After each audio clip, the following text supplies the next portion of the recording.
Thank you, Gail. We're going to turn now to major questions around the U.S. deal with Iran. As President Trump meets with world leaders at the G7 summit, there's a lot we don't know, including what happens if the deal falls apart. Well, this morning, the president said, quote, "If I don't like it, we'll go right back to dropping bombs."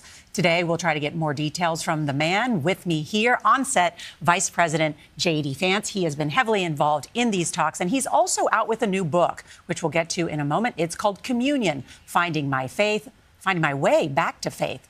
Vice President Vance, good morning. So good to have you. Good morning. Thanks for having me. Let's get right to the news of the day, that potential deal with Tehran. The president says he wants to put this war in the rearview mirror, and yet this framework remains silent. Why not allow the world to see whatever this deal is that you signed? Yeah, so there are some, frankly, diplomatic protocols that I don't fully understand. The Qataris and the Pakistanis who have been helpful in mediating this agreement with the Iranians, they've asked us not to release the full text for a little while. That it'll come out at the latest on Friday. We're actually trying to push them to get it out today because we want to tell the American people what's in this deal.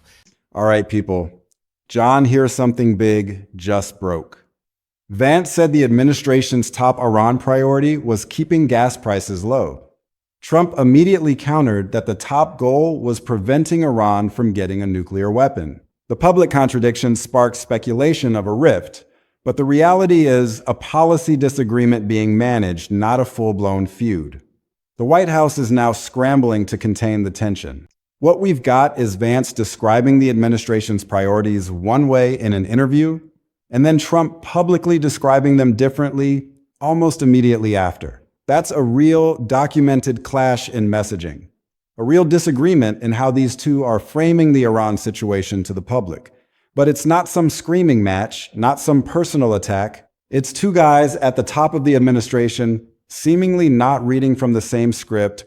It's fundamentally a good deal for the American people, but it's also very simple, and I've also seen some misrepresentations about it. So in short, what it does is it opens the Strait of Hormuz immediately. This is why you see oil prices down in the 70s from a high in the 120s, is because you're seeing the Strait already open its traffic to the flow of oil and gas. It also provides a framework whereby if the Iranians give us what we need on stopping the funding of terrorism, on no longer pursuing a nuclear weapon, then they can get some benefits, be reinvited into the world economy. And when I say benefits, I'm talking about sanctions relief on their economy.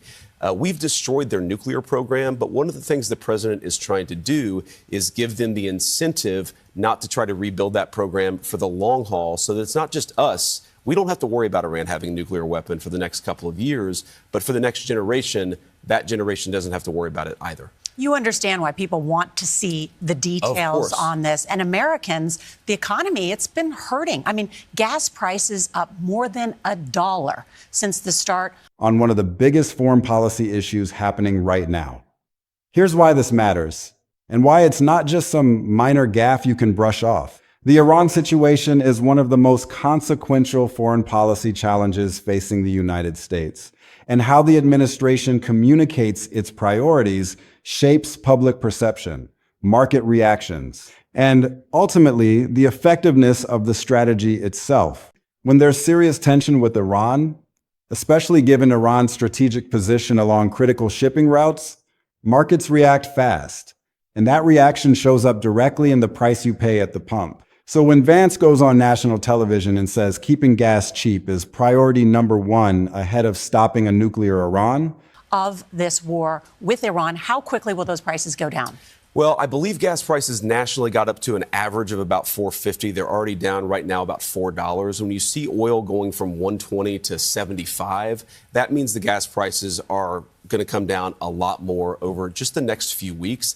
You know, we really do think, as the president said, this was a short-term increase in prices. We understand it caused a lot of disruption. There are a lot of American families who are struggling, but this is not a long-term change. And I think we're going to see those prices. Frankly, they've already come back down a little bit. They're going to keep on coming down in the weeks and months to come. Let's talk about this impact on America's national security. You've seen the details in this memorandum of understanding that still remains secret, that both members, even of your party, are saying, wait, I don't know the details yet, so they're skeptical. So let me ask you this.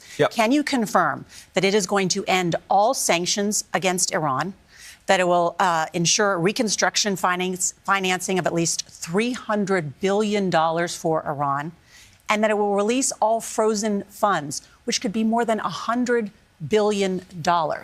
Given that. That's Vance essentially telling the country that they're thinking about your wallet first. And then Trump comes right back and says, no, actually, stopping a nuclear Iran always comes first. That's a real gap in messaging. And depending on how you look at it, that gap either shows healthy internal debate or it shows an administration that isn't fully aligned on what actually matters most in this fight. Honestly, this is exactly the kind of story that's easy to blow way out of proportion if you're not careful. Let's be precise about what we actually know and what we don't.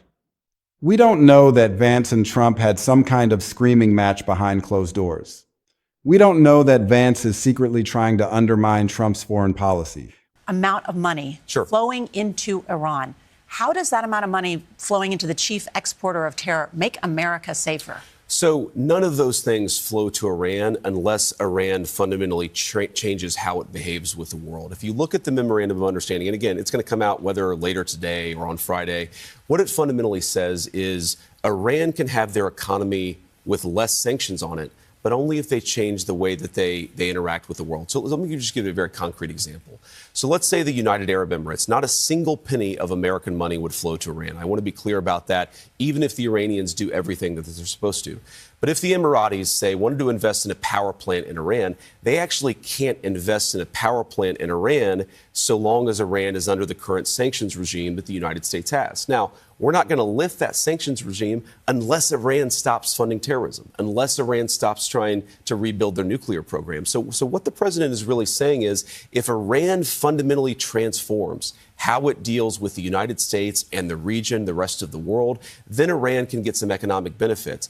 But I think what you've seen is people emphasizing the benefits that the Iranians get, but for them to get those benefits. What we do know, based on what's actually been reported, is that Vance said one thing publicly, Trump said something different publicly shortly after. And the White House had to step in to clean up the resulting confusion. That's the real documented story here. And honestly, it's interesting enough on its own without needing to invent a bigger feud than what actually happened. The timeline of events is crucial to understanding the full picture. Vance did a Fox News interview where he laid out the administration's goals regarding Iran. And he specifically said the first goal was to keep oil and gasoline cheap for Americans all over the country. Not second, first. He listed preventing Iran from getting a nuclear weapon as goal number 2. Now, that's not a crazy position to hold. They would have to change the kind of country that they are, which would be a major win for the American people. You understand why people are still skeptical, including Republican senators and lawmakers. The Wall Street Journal editorial board, which has been supportive of this administration's efforts against Iran, said the world is more likely to see this as a strategic retreat. Have you won the war with Iran? Yes, we have. And I think that's a mistake from the Wall Street Journal editorial board, because what does this deal fundamentally do? It ensures that Iran won't get a nuclear weapon, and it ensures the Straits of Hormuz are open. That's what the president wanted to accomplish. He wanted to ensure that Iran would not have a nuclear weapon, and this deal will accomplish precisely that. I do think there are people, Nora, who sometimes confuse the ends with the means. The president of the United States used diplomacy. He used economic leverage. He also used military leverage in order to ensure that Iran would have a nuclear weapon. That was the goal. I think there are some people who just want the bombing to continue, regardless of whether it accomplishes anything for Americans. That's not what the president is trying to do. He's not trying to cause misery for the people of Iran. He's trying to ensure that they don't have a nuclear weapon. Gas prices genuinely matter to regular people trying to fill up their car and get to work every single day. But it's a very different emphasis than what Trump has been saying publicly for a long time now. Right after this interview started circulating, Trump posted his own statement, and it was pretty direct. He said the number one goal is and always will be that Iran cannot have in any way, shape, or form a nuclear weapon. That's about as clear a correction as you're going to get from a president toward his own vice president without actually naming him directly or picking a public fight. Trump didn't call out Vance by name in that statement, but the timing and the direct contradiction of what Vance had just said made it pretty obvious what was happening here. Of course, the White House had to respond to all of this because reporters immediately started asking whether there was a split, whether the administration was divided on Iran policy. White House spokesperson Anna Kelly pushed back hard on that idea, saying flat out there is no divide and that the entire administration is behind Trump's push to stop Iran from getting a nuclear weapon. Now, whether you buy that denial completely or not, that's up to you. But it's worth noting, this is the official position coming out of the White House right now. No division, full alignment behind Trump's stated priority. The speed and directness of the White House response tells you something important about how seriously they're taking this. When a story like this starts circulating, showing a public gap between the president and vice president on a major foreign policy issue, that's exactly the kind of narrative any White House wants to shut down fast before it snowballs into a bigger story about internal chaos or disorganization. The administration clearly recognized this had real potential to become a bigger headache if left unaddressed, especially with oil prices already climbing and public attention already on the Iran situation. The underlying economic reality makes this disagreement particularly significant. Global oil markets are genuinely on edge right now, with Brent crude pushing up close to certain levels and U.S. West Texas Intermediate showing similar increases. These jumps are happening specifically because of uncertainty tied to the Strait of Hormuz and Trump's economic threats toward Iran. The Strait of Hormuz is a narrow shipping passage that a huge portion of the world's oil supply moves through every single day. Any hint of tension or instability near that route sends oil traders into a nervous scramble because even a small disruption there can ripple out into global supply and pricing almost immediately. So when there's serious tension with Iran, and Iran sits right along that critical waterway, markets react fast. The timing here is crucial. Right as oil prices are climbing because of tension with Iran, Vance goes on television and frames keeping gas prices low as the administration's top priority.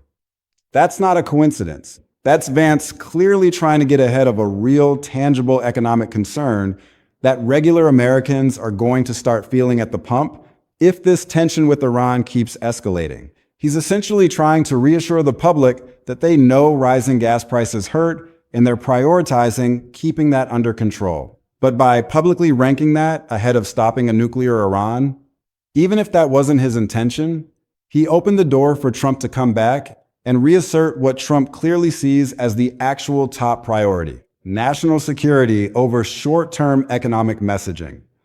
Both of these priorities are legitimate, and that's honestly what makes this story interesting instead of just a simple gotcha moment. Keeping gas prices manageable genuinely matters to millions of Americans dealing with real household budgets. And preventing Iran from getting a nuclear weapon is obviously an enormous national security priority that most people across the political spectrum would agree matters immensely. This isn't really a story about one guy being right and one guy being wrong.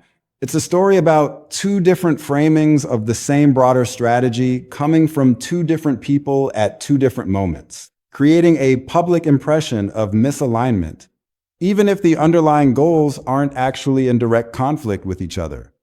Any administration handling a major foreign policy crisis has to juggle multiple audiences at once. National security hawks who want to hear tough, uncompromising language about stopping Iran, and everyday voters who mostly just want to know their gas bill isn't going to spike. Vance's comments were clearly aimed at that second audience, trying to reassure regular people that their economic concerns are being taken seriously. Trump's response was clearly aimed at reinforcing the first message that national security comes first no matter what. The problem isn't that either message is wrong. The problem is that when they come out back to back publicly without being carefully coordinated, it looks like confusion instead of a deliberate two-pronged communication strategy. The political optics of this situation are genuinely problematic for the administration. When the vice president publicly ranks an economic issue ahead of a major national security priority, and the president then has to come out and essentially recalibrate that publicly, that creates a moment of vulnerability. Regardless of what's actually happening internally, critics get to point at this and say, look, they're not even on the same page about what matters most here. And that narrative sticks whether or not it's the full, accurate picture. Because moments like this are exactly the kind of thing that gets clipped, shared, and turned into a symbol of disorganization, even when the reality is more nuanced than that. The deeper question is whether this incident reveals a genuine strategic difference between Trump and Vance, or whether it's simply a communication breakdown that was quickly corrected.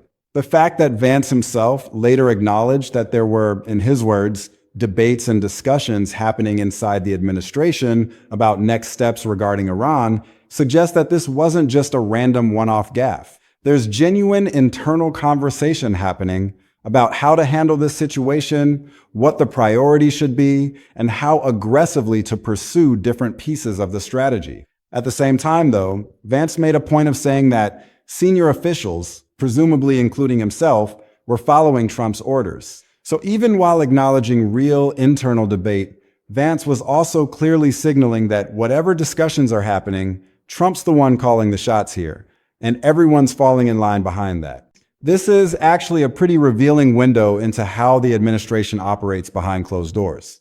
There are real debates happening, real discussions about priorities and strategies, but ultimately the president's direction prevails. That's not unusual in any administration, but it's notable when those internal debates spill out into public view in a way that creates confusion. The 2028 angle is something that political observers are watching closely, and it adds another layer of intrigue to this whole situation. Vance went back to his hometown to campaign for Republicans there, and a lot of political observers are reading that trip as Vance testing out a more national profile ahead of a potential 2028 run. If that's actually part of what's happening here, then Vance's gas price-focused messaging on Iran starts to look a little different.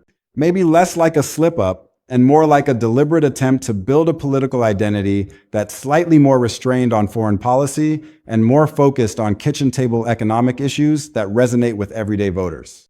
Think about it this way. If there's ever a scenario where this Iran situation drags on, gets messier, or starts hurting Americans economically in a really visible way, Vance. Having already publicly positioned himself as the guy who was thinking about gas prices and household costs first, that could actually become a political asset for him down the road. It's not necessarily calculated in some sinister way, but politicians, especially ones with national ambitions, are always thinking about how their public statements today shape their positioning tomorrow. This small disagreement over messaging priority might actually be a tiny early glimpse into how Vance wants to be seen heading into whatever comes next in his political career. It's not just the Ohio trip that fuels this kind of speculation either. Vance has more recently made additional comments emphasizing economic pressure as a tool against Iran, continuing to lean into that same theme of connecting foreign policy decisions back to real tangible impacts on everyday Americans. A single offhand comment during one interview could easily be dismissed as a slip of the tongue. But a repeated pattern of framing starts to look a lot more like a deliberate communication strategy, one that Vance seems comfortable sticking with even after Trump publicly recalibrated the administration's stated priorities. This is where the story gets genuinely interesting from a political analysis perspective. Vance is navigating a delicate balance. He needs to maintain loyalty to Trump and the administration's overall direction, but he also needs to build his own political identity for the future. By emphasizing economic concerns in the context of foreign policy, he's carving out a lane that could serve him well if he ever needs to differentiate himself from Trump without directly opposing him. It's a smart political move if that's what he's doing, and it shows a level of strategic thinking that shouldn't be underestimated. The question of how this plays with different parts of the Republican coalition is also worth considering. There are voters who care most about a tough, uncompromising national security posture, the kind of message Trump's statement reinforced. And there are voters, especially ones feeling squeezed by rising costs, who care most about their household budget staying manageable, the kind of message Vance leaned into. Having two prominent Republican voices, the president and the vice president, each speaking to a slightly different piece of that coalition, even if it looks like a contradiction on the surface, could actually end up covering more political ground than a single perfectly unified message would. It's possible that this apparent disagreement is actually a feature rather than a bug, a way for the administration to speak to different audiences simultaneously without having to choose between them. The economic context of this disagreement can't be overstated. The jumps in oil prices are happening specifically because of uncertainty tied to the Strait of Hormuz and Trump's economic threats toward Iran. The Strait of Hormuz is a narrow shipping passage that a huge portion of the world's oil supply moves through every single day. Any hint of tension or instability near that route sends oil traders into a nervous scramble because even a small disruption there can ripple out into global supply and pricing almost immediately. So when there's serious tension with Iran, and Iran sits right along that critical waterway, markets react fast. And that reaction shows up directly in the price you pay at the pump. This isn't abstract economic theory. This is real money coming out of real people's pockets. And that's why Vance's emphasis on gas prices resonates with so many Americans. When Vance frames keeping gas prices low as the administration's top priority, he's speaking directly to the anxiety that millions of Americans feel every time they pull up to the pump. He's acknowledging that foreign policy decisions have real consequences for household budgets, and that those consequences matter. Trump's response, emphasizing that stopping a nuclear Iran comes first, speaks to a different kind of anxiety: the fear of a nuclear-armed Iran and what that would mean for regional stability and global security. Both anxieties are legitimate. Both deserve to be addressed. The challenge for the administration is addressing both without making it look like they're confused about what matters most. The White House's quick denial of any division is a standard damage control response, but it also reflects a genuine concern about how this looks to the public. The speed and directness of the denial suggests the administration recognized this had real potential to become a bigger headache if left unaddressed, especially with oil prices already climbing and public attention already on the Iran situation. The White House wants to project unity and clarity, and this public disagreement undermined that message. The fact that they felt the need to respond so quickly tells you they understood the political risk involved. What makes this story so interesting is that both men are right in their own ways. Vance is right that gas prices matter to ordinary Americans and that ignoring economic concerns carries political risks. Trump is right that preventing a nuclear Iran is a national security imperative that cannot be compromised. The problem isn't that either of them is wrong, it's that their public statements created the impression of disagreement when the administration needed to project unity. The longer-term implications of this incident are worth considering. If the Iran situation continues to escalate and oil prices continue to climb, Vance's emphasis on economic concerns could start to look prescient.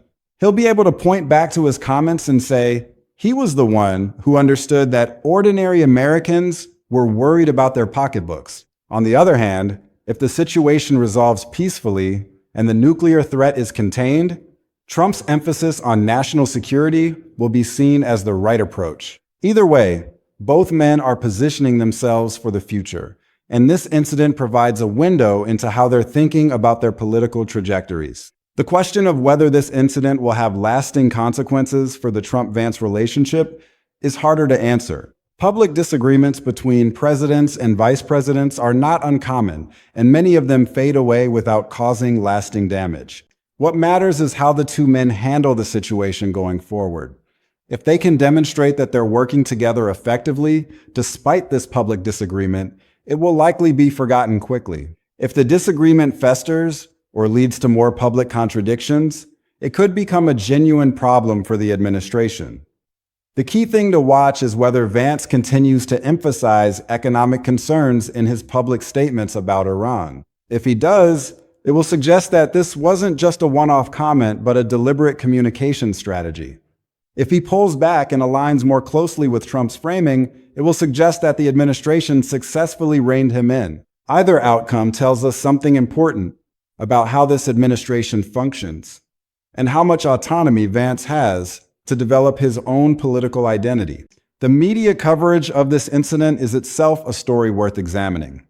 Some outlets are framing this as a major rift, while others are downplaying it as a minor disagreement. The truth, as usual, is somewhere in between. It's not a major rift in the sense that Vance and Trump are at war with each other, but it is a genuine disagreement that has important implications for how the administration communicates its priorities. The sensationalist coverage might exaggerate the drama, but it also reflects a real public interest in understanding how the administration works. The fact that this story has generated so much attention tells you that people are watching closely for signs of tension or disunity. In a high-stakes foreign policy environment, every public statement is scrutinized for meaning, and any hint of disagreement becomes a story. The political consequences of this incident will depend largely on how the Iran situation develops in the coming weeks. If oil prices continue to climb and Americans start feeling the pinch at the pump, Vance's emphasis on gas prices will look increasingly relevant. If the situation stabilizes and the nuclear threat is contained, Trump's emphasis on national security will be validated. Either way, both men have staked out positions that will shape how they're perceived going forward. It's a reminder that in politics, even seemingly small disagreements can have long-lasting consequences. The way politicians frame issues today shapes how they're perceived tomorrow. And Vance is clearly thinking about his political future with every public statement he makes. The internal dynamics of the administration are also worth considering. Vance's acknowledgement that there are debates and discussions happening inside the administration suggests that the decision-making process is not as unified as the public messaging might suggest. That's not unusual, but it's notable when those internal debates spill out into public view. The fact that Vance felt comfortable acknowledging these debates publicly tells you something about his confidence and his position within the administration. He's not afraid to admit that there are disagreements, even if he ultimately follows Trump's lead. That's a sign of a vice president who is secure in his role and not afraid of being seen as having his own opinions. The Trump-Vance disagreement is more about messaging and priorities than a policy split. Both agree Iran shouldn't get a nuclear weapon. Vance's emphasis on economic concerns signals a populist approach that could shape his 2028 ambitions. The coming weeks will show whether this public tension deepens or fades. Watch how both talk about Iran and how the White House manages the narrative. The Trump-Vance split is likely a normal internal debate that spilled into public view, not a major rift. The White House's quick denial of division reflects the need to project unity. Vance's focus on gas prices speaks to economic concerns. Trump's on national security. The challenge now is to coordinate messaging. How they handle this could matter more as Iran tensions and oil prices develop. This story isn't over.